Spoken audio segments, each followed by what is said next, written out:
You know those people who seem incredibly calm, gentle, and laid back in everyday life. The ones who radiate peace and never seem stressed. Here's something surprising. They're often the ones who get completely overwhelmed in social situations. And no, this isn't a contradiction. It's actually how our nervous system works. Let me break down what's really happening inside the body. Think of someone who's lived their whole life in a quiet mountain village. When they visit a bustling city center for the first time, the noise feels overwhelming, even painful. It's not that they're weaker than city dwellers. It's that their nervous system has adapted to a completely different environment. Their comfort zone is much narrower. This is exactly what happens with people who have a dominant parasympathetic nervous system. Now, parasympathetic might sound complicated, but think of it as your body's rest and digest mode. It's the part that makes you feel relaxed, calm, and peaceful. These people are naturally great at staying chilled. They typically feel most comfortable in quiet environments, doing things alone, moving at a slower pace. But here's the catch. Because they spend so much time in this peaceful state, their system becomes hypersensitive to anything that disrupts it. It's like living in a quiet library of yours whole life and then suddenly being dropped into a rock concert. Now, here's where social situations come in. For humans, social interaction is inherently a mild threat scenario. We're being observed, evaluated, judged. We have to perform in real time. For someone whose nervous system is used to peace and quiet, walking into a social situation is like being thrown from warm water straight into ice-cold water. The shock is massive. What happens next? Their sympathetic nervous system suddenly kicks in. The sympathetic system is basically your body's fight or flight alarm.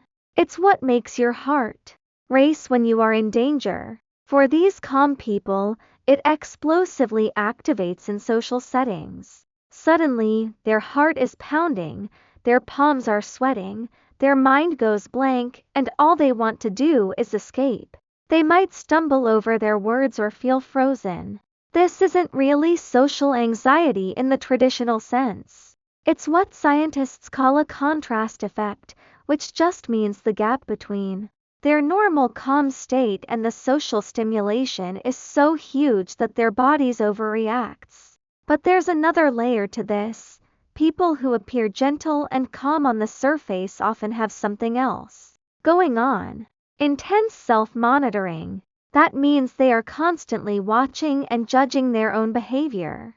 They are highly attuned to other people's feelings.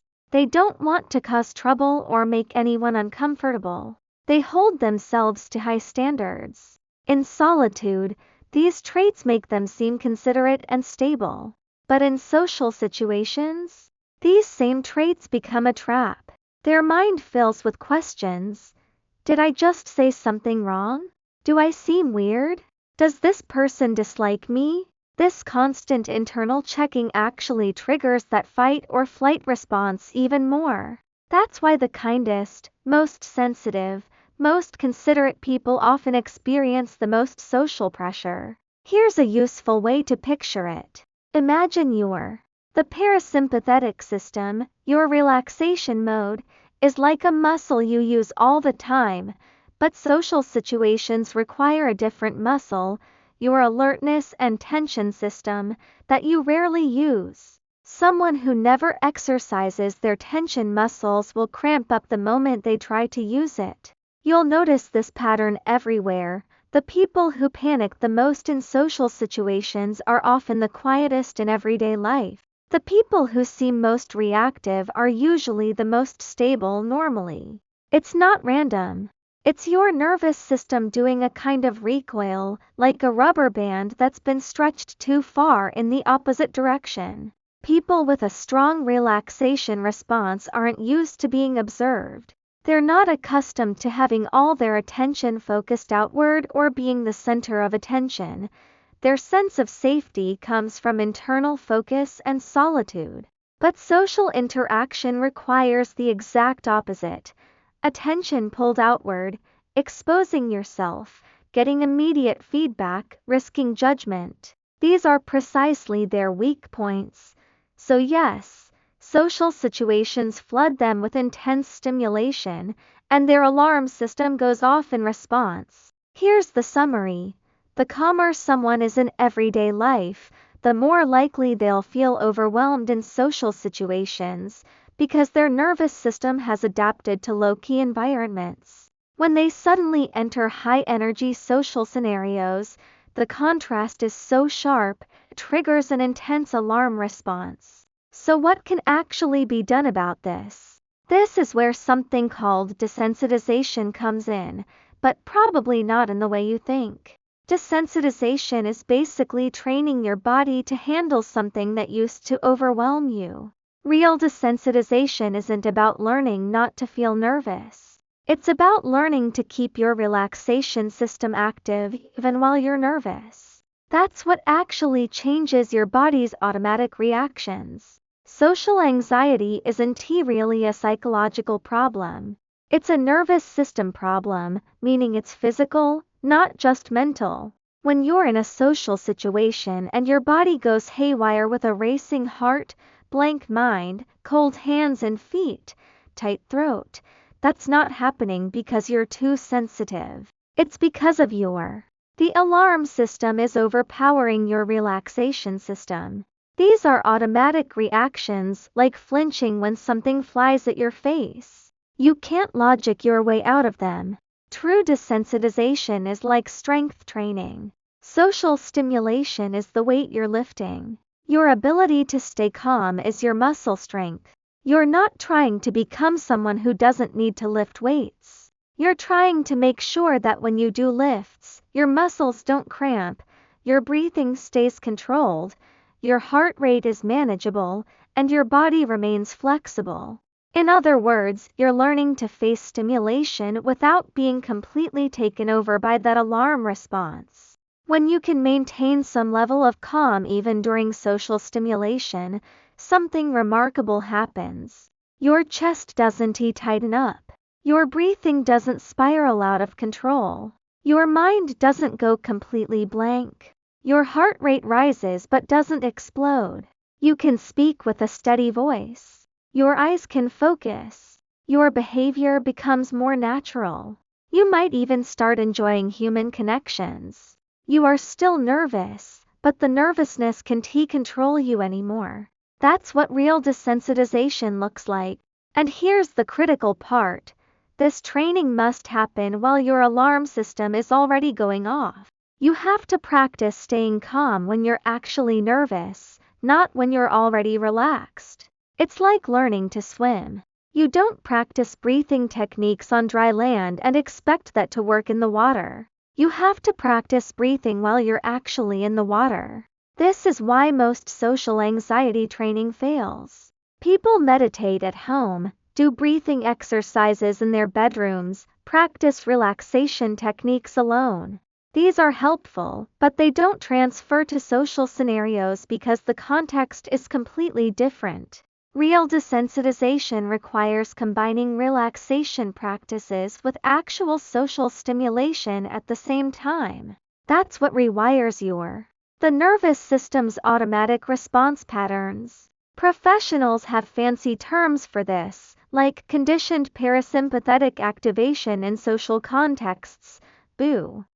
All it means is, your body gradually learns through repeated experiences that social situations can be safe, not through logic or positive thinking, but through physical memory, the same way your body remembers how to ride a bike. Now, you can't just train one part of your nervous system in isolation. Let's say you only train your alarm system, your sympathetic side, through activities like running, strength training, or cold showers. Sure, this increases your tolerance for feeling pumped up and excited, but your body still mentally tags social situations as dangerous. You might feel amazing after a workout, but socializing still feels terrifying. That's what experts call failed transfer, meaning the skill doesn't carry over. On the flip side, Let's say you only train your relaxation system through yoga, meditation, and breathing exercises. This helps you relax deeply, but the moment you enter a social situation, you still get yanked into alarm mode anyway. That's context mismatch, which just means you've learned to relax in one setting, like your bedroom, but not in the settings that actually matters, like a party or meeting. The real skill is something called co-activation.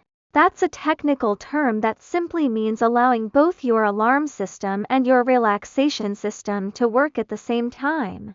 It's not about making the nervousness disappeared completely.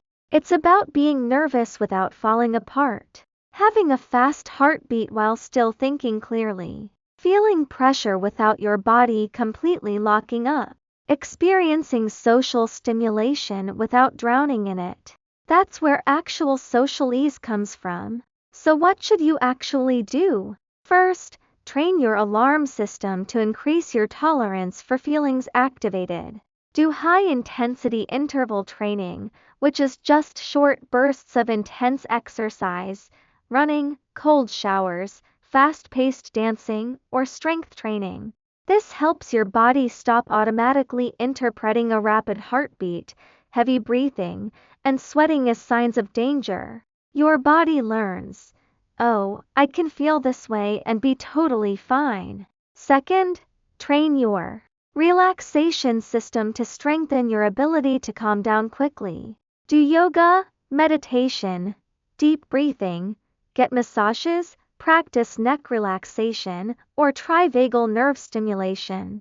The vagal nerve is like your body's main relaxation cable, and you can activate it through specific techniques like humming, slow breathing, or gentle pressure on certain areas. But most importantly, and this is the key, combining both systems in actual social scenarios. Here's a practical technique.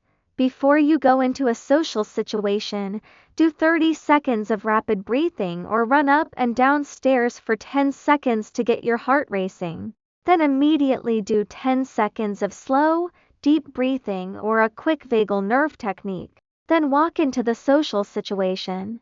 What you're doing is training your body to have both systems active at once. You're teaching it, I can feel activated and still access my calm.